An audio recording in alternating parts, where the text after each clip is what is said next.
സ്നേഹമുള്ളവരെ, 2022 ജൂൺ 29 മാർപ്പാപ്പ അന്ത്യാഭിലാഷത്തെക്കുറിച്ച് തയ്യാറാക്കിയ രേഖയിൽ മരിയ മെജോറ ദേവാലയത്തിൽ അടക്കപ്പെടണം എന്ന ആഗ്രഹം പറഞ്ഞു.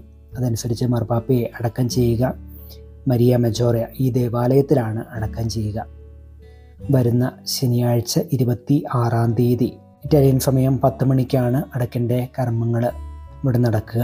പ്രിയപ്പെട്ടവരെ, മാർപ്പാപ്പയ്ക്ക് വേണ്ടി വളരെ പ്രത്യേകമായിട്ട് നമുക്ക് പ്രാർത്ഥിക്കാം. മാർപ്പാപ്പയെ അടക്കുന്ന ഈ ദേവാലയം ഒന്ന് കണ്ട് മനസ്സിലാക്കാൻ വേണ്ടിയിട്ടാണ് ഈ വീഡിയോ ചെയ്യുന്നത്. മരിയ മെജോറ എന്ന ദേവാലയത്തിൻ്റെ അകത്ത് പ്രവേശിക്കുമ്പോൾ സെൻറ്റ് പീറ്റേഴ്സ് ബസിലിക്കയും സെൻറ്റ് പോൾസ് ബസിലിക്കയൊക്കെ വെച്ച് നോക്കുമ്പോൾ ചെറിയ ഒരു ബസിലിക്കയാണ്. അതുപോലെ തന്നെ മാർപ്പാപ്പ ഏറ്റവും കൂടുതൽ ഇഷ്ടപ്പെടുന്ന റോമിന് പുറത്തേക്ക് പോകുമ്പോഴും അതുപോലെ തന്നെ തിരിച്ചു വരുമ്പോഴൊക്കെ പ്രാർത്ഥിക്കുന്ന ദേവാലയമാണ് ഇവിടെ. പരിശുദ്ധ അമ്മയുടെ ഒരു ചിത്രം, അത് വിശുദ്ധ ലൂക്ക വരച്ചതാണ് എന്ന് അഭിപ്രായപ്പെടുന്ന ഒരു ചിത്രം ഉണ്ട്. ഈ ദേവാലയത്തിൻ്റെ അൾത്താരയുടെ ഇടതുവശത്തായിട്ടാണ് പരിശുദ്ധ അമ്മയുടെ രൂപം വച്ചിരിക്കുന്ന ആ പ്രത്യേക കപ്പേള നമ്മൾ കാണുക. പരിശുദ്ധ പിതാവ് ഏറ്റവും ഒരു അഭേദ്യമായ പരിശുദ്ധ അമ്മയുമായിട്ടുള്ള ഒരു ബന്ധം സ്ഥാപിച്ചിരുന്ന ഒരു കപ്പേള കൂടിയാണ്. എന്തിനേറെ ഈ രോഗാവസ്ഥ തരണം ചെയ്തതിന് ശേഷം പോലും ഇവിടെ വന്ന് പ്രത്യേകമായിട്ട് നന്ദി പറഞ്ഞ് പ്രാർത്ഥിക്കുകയുണ്ടായി. പ്രിയപ്പെട്ടവരെ, ഫ്രാൻസിസ് മാർപ്പാപ്പയുടെ വിയോഗം നമ്മളെല്ലാവരെയും വിഷമിപ്പിക്കുന്നുണ്ട്. ഈ അവസരത്തിൽ നമുക്ക് മാർപ്പാപ്പയ്ക്ക് വേണ്ടി പ്രത്യേകമായിട്ട് പ്രാർത്ഥിക്കാം. ഫ്രാൻസിസ് എന്ന നാമം എടുത്ത് അത് ജീവിച്ച് കാണിച്ചു തന്ന ഒരു വിശുദ്ധനായ പാപ്പയായിരുന്നു ഫ്രാൻസിസ് മാർപ്പാപ്പ.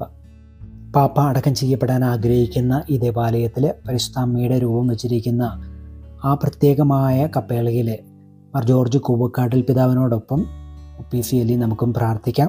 ഇത് മാർത്തോമയോഗത്തിൻ്റെ കുർബാന ഒപ്പീസിനെടുത്ത വീഡിയോ ആണ്. എങ്കിലും നമുക്ക് ഈ സമയം പാപ്പയ്ക്ക് വേണ്ടി പ്രത്യേകമായിട്ട് പ്രാർത്ഥിക്കാം.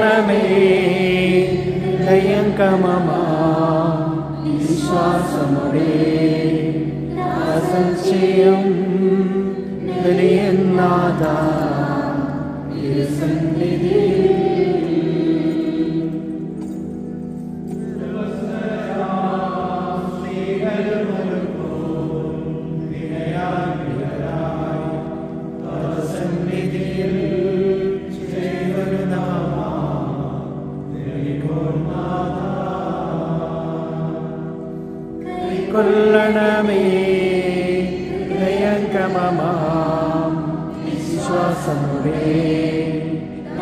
സംശയം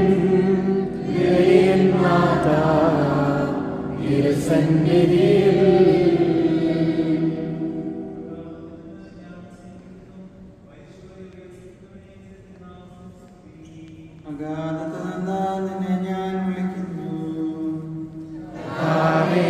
ശബ്ദം കേൾക്കണമേ, പ്രാർത്ഥന ചെവിക്കൊള്ളണമേ.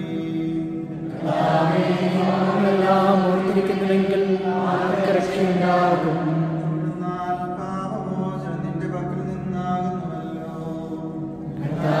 ഞാൻ ശരണപ്പെടുന്നു, എന്റെ പ്രതീക്ഷ വാഗ്ദാനത്തിലാകുന്നു.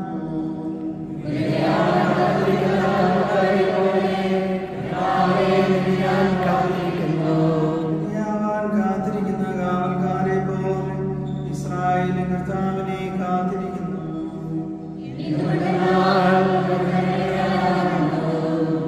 രക്ഷയും അവന്റെ പക്കലാകുന്നു. പാപങ്ങളെല്ലാം രക്ഷിക്കും. പരിശുദ്ധാത്മാവിനും സ്തുതി.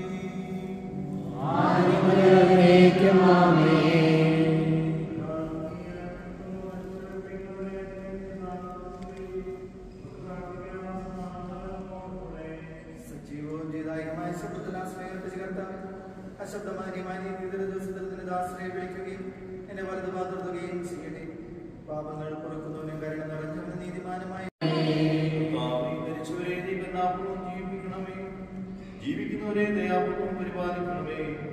ഉദാഹരണ പ്രതീക്ഷ മരണമടഞ്ഞവരെ നീ മഹിമയോട് കൂടെ ഉയർപ്പിക്കണമേ. ജീവന്റെയും മരണത്തിന്റെയും നാഥനും പരിശുദ്ധാത്മാവുമായ സർവേശ്വര. ആമേൻ.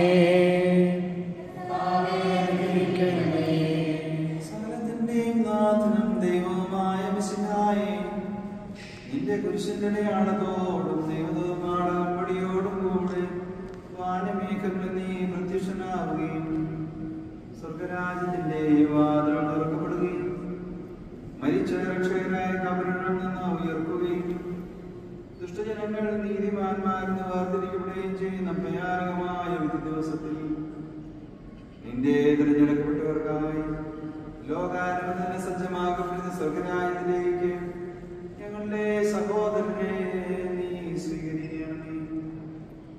ഞങ്ങളിലും ഞങ്ങളുടെ സമൂഹത്തിലും നിന്റെ കൃപയും അനുഗ്രഹവും നിരന്തരം വസിക്കുമാറാകട്ടെ.